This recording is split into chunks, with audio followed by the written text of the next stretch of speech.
YouTube, good morning. I'm looking for the artists who have something to say, the artists who have a sound, the artists who have a vision, the artists who I believe that can carry the culture. So today's episode, we're reviewing Maiya the Dun's album, Precious Cargo. We're talking about Trim, Ray Daniels, Rick Ross, the Boss, and a sprinkle of DJ Academics. Ooh, this is about to be good. She says she's been bitten from head to toe. I don't know what been chewing on me, but I know I'm ate up on me. Watch how she up the score her number. I'm going to tape my microphone to my chest because I wanted to show you guys. I found this book. Good. I found the 1979, The Year in Music. This book, right? Look at all these great people. You remember the Blues Brothers? The Blues Brothers wasn't really a legitimate group. They was a Saturday Night Live skit that kind of just turned into something major. And the character and this thing that they did, it just went far in music. I don't think a lot of people know that, right? Who is this? Donna Summers? Cool, right? Who else I see on here? Rod Stewart? The Village People? Is that the Bee Gees? Right?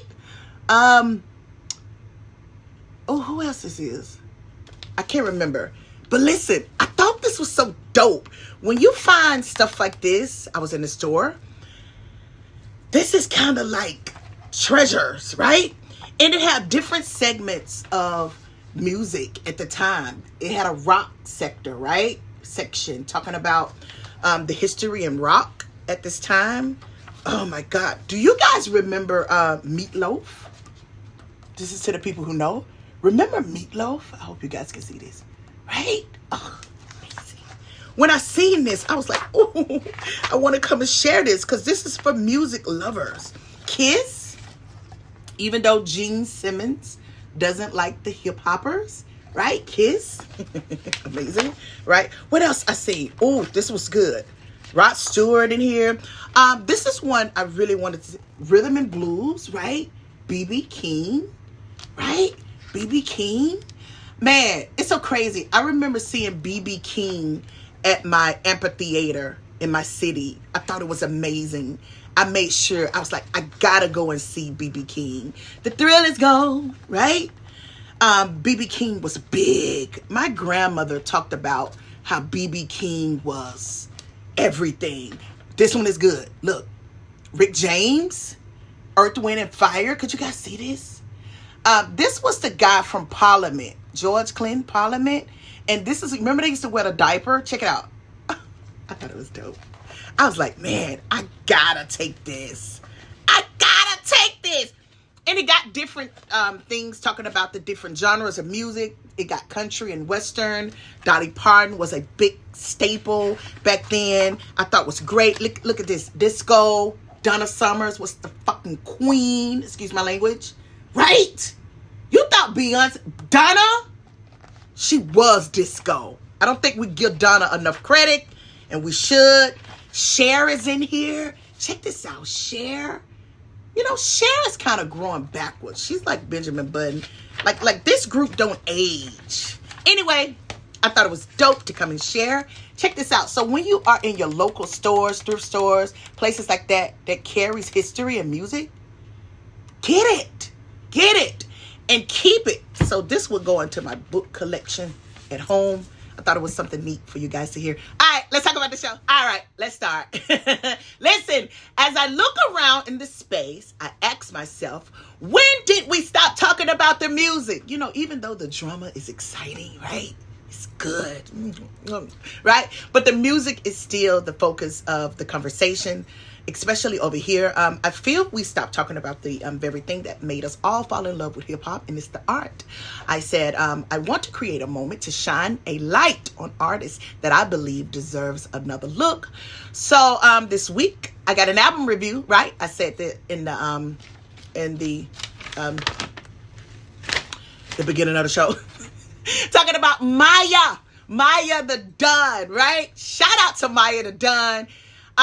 Doing these 12-hour shifts, I'm able to listen to music that sometimes I don't have time to listen to, and I was always telling myself, you gotta listen to Maiya's new album. Go and listen to Maiya. I didn't have time, but recently, man, I popped it in, and it was something that I haven't heard in a while. Shout out to Maiya the Dunn. I think she did her big one. If you haven't listened to the album, go over and listen to the project. Oh my goodness.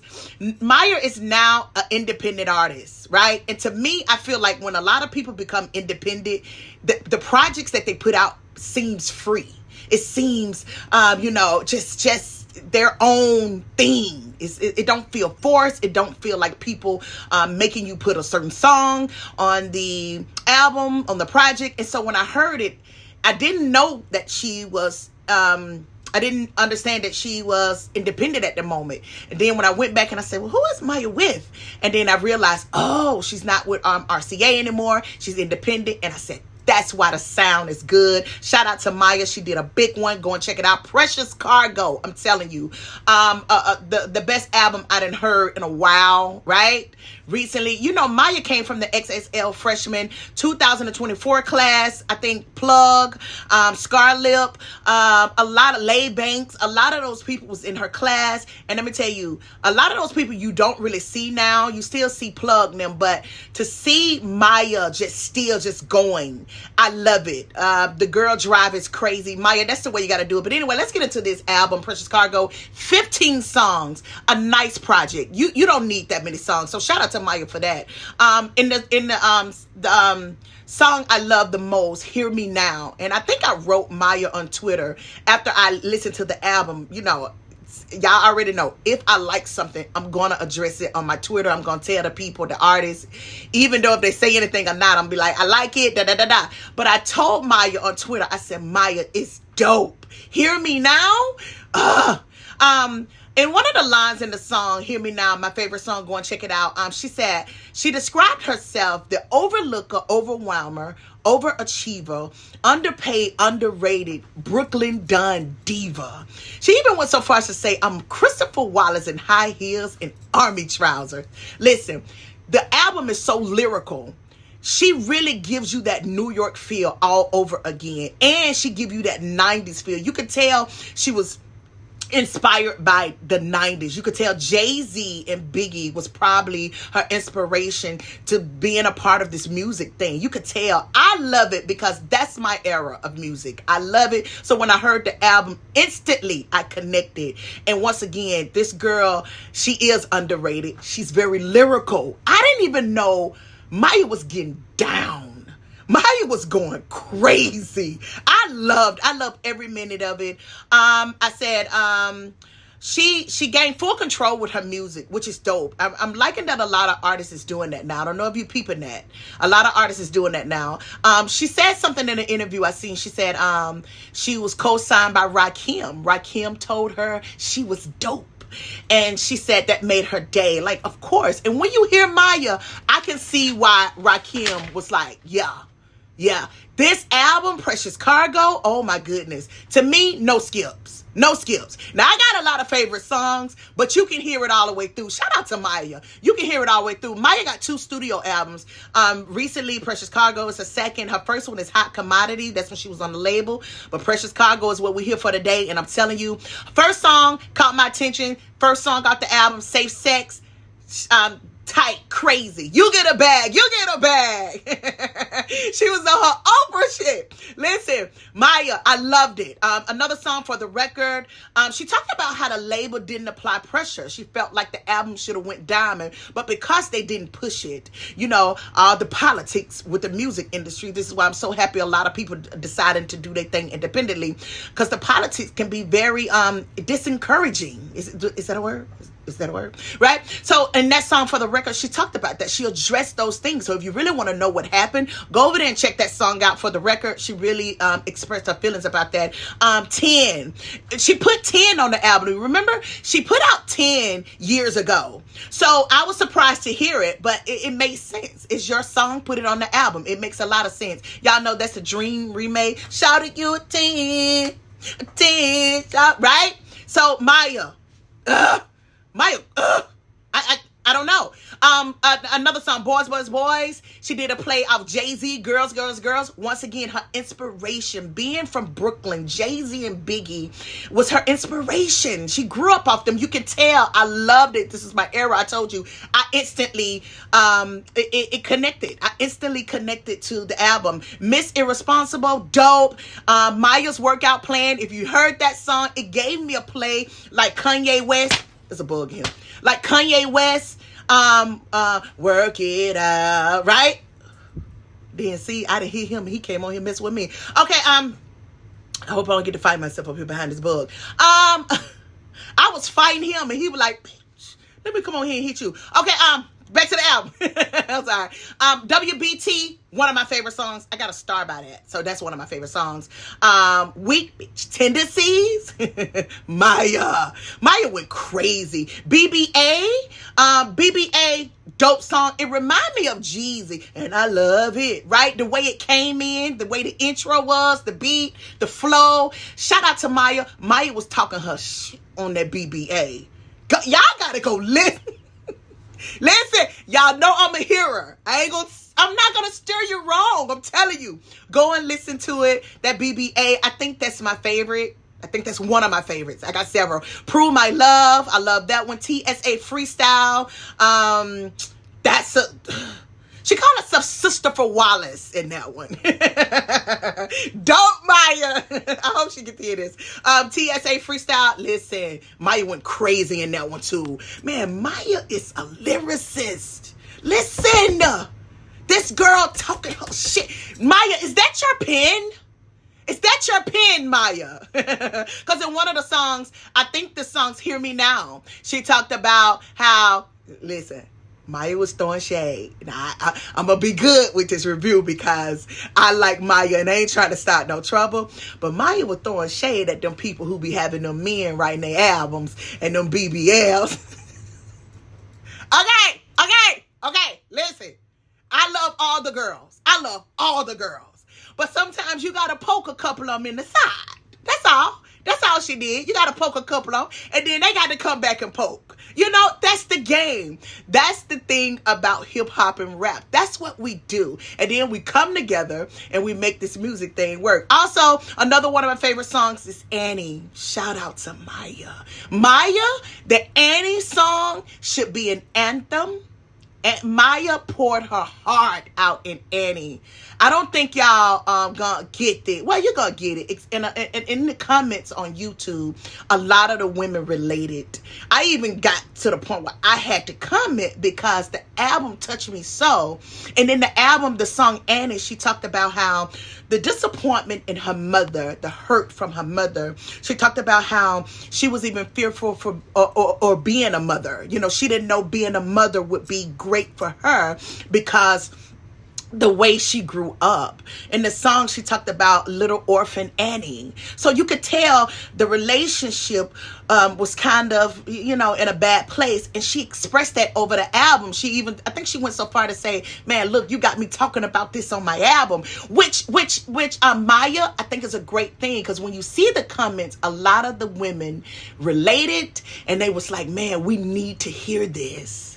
Right? Because most of the artists you see now, especially women, they talk about a lot of sex and they talk about the money. They don't really get personal, the reason why they are too sexual or why they go after men with money is because of childhood trauma. So Maiya addressed that in Annie. I was telling my cousin the other day, I said Annie is one of my favorite songs because the more I listen to it, Maiya got in a bag that a lot of women MCs stay away from. Right? All you hear is, my Gucci good, and I need a money, right? But it's a place where all that come from. And I love that Maiya exposed her childhood trauma. And she even went so far to say, this is why I drink, this is why I do this.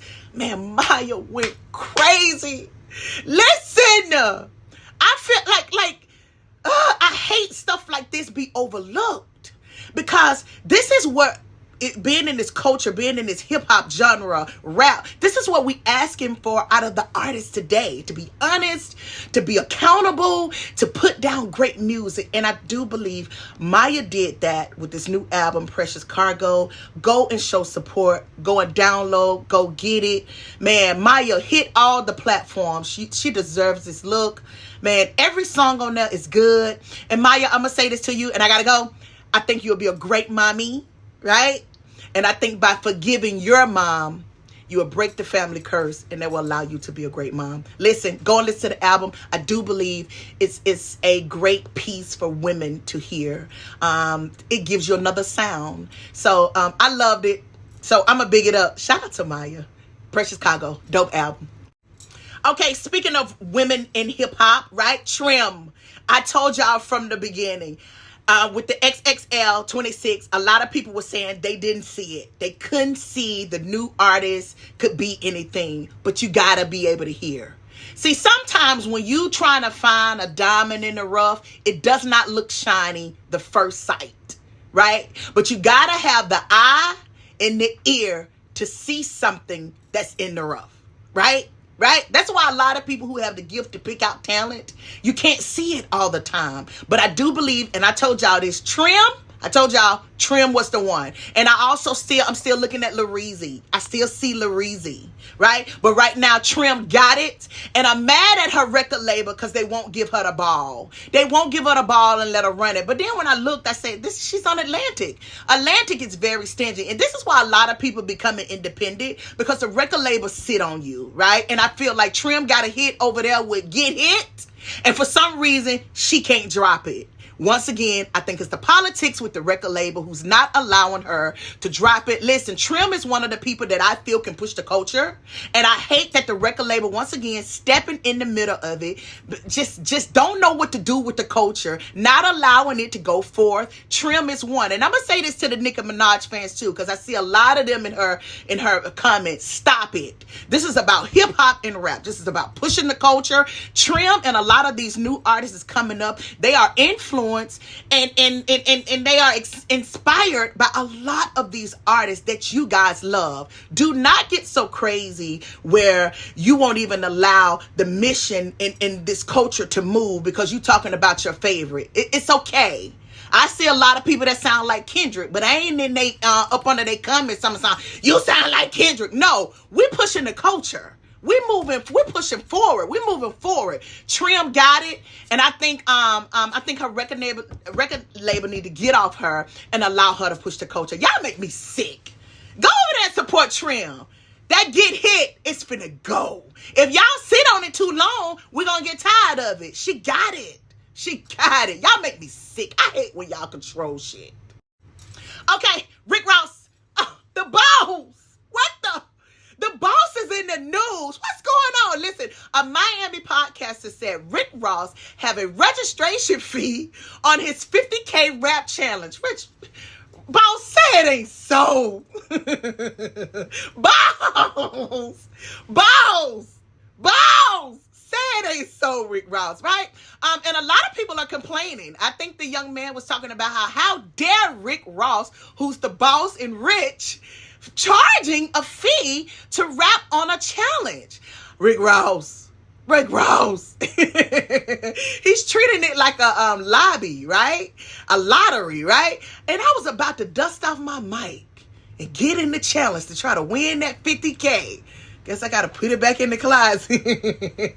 But a lot of people are upset. They was like, listen, you already talking to the poor. We don't have money. And I think the fee was something like $300 to to enter your name or your position into the spot to win 50K. But I was going to say this, Rick Ross. Now, if so many people give you $300, you ain't really paying for the challenge. They are.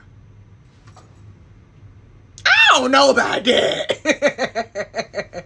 Listen, this is what I would say. You know you in the music business. It's always about the bag and the money.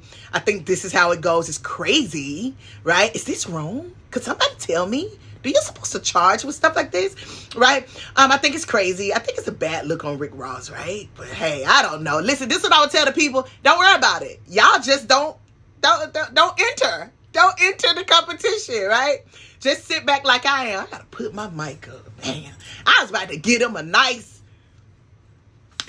2 bars. All right. Okay, I don't have long. I gotta make this quick. Last topic. DJ Academics. Listen, DJ Academics this week spiraling out of control. First of all, he attacked my brother G Malone, right? Not understanding who he was dealing with. G Malone is not your he's not your usual gang member. Now let me not say that. He's not your typical sorority member, fraternity member. So, you got to be careful. You don't know what you're going to get. He's very articulate, very educated. He's not who you think he is. Don't go his way talking crazy, because he can give you several people. He's one of those people who can shapeshift, right? You got to be careful with him. That G Malone, you got to be careful. He can shapeshift. He can give you boardroom. He can give you professor. He's definitely a teacher. And he also can give you street. He will whoop your ass, right? So you got to be careful. And I think DJ Academics ran up against a giant this week. He really wasn't ready for it. But anyway, he's spiraling out of control. I wanted to say this to DJ Academics. It's confusing. His stubborn and his loyalty to Drake, I feel, is destroying his career. I just don't think he's really paying attention to himself, other than being too loyal to Drake. Drake is like a sinking ship at this moment. It's like it's a sinking ship, and I'm wondering, DJ Academics, how are you continuing to stay on a sinking ship? The captain even tell his laborers to jump off, save themselves. So it's kind of crazy to see him destroy his career behind his infatuation with Drake, right? That's kind of crazy. I thought he was smart. DJ Academics is one of those smart guys, but I don't think he's thinking very logical at this moment, right? He's making a lot of mistakes, and I think it can jeopardize his career. And I know he may think different, but I really see it ending not well for him. I think even recently his home got swatted. Did you guys see that? His home got swatted. And I think being a journalist like he is, right? I think the number one rule is not to get attached to the people who you are seeking, interviewing, inquiring about, right? And I think he's too attached to the point where I think he's going to commit career suicide. And shout out to G. You got to be careful. He's not your typical. Shout out to the lunch table. That's my family over there. Listen, thank you for tuning in to the I Am Miss Teal Show. Listen, leave a comment, and also hit the like button before you leave. I'll see y'all next week. Bye.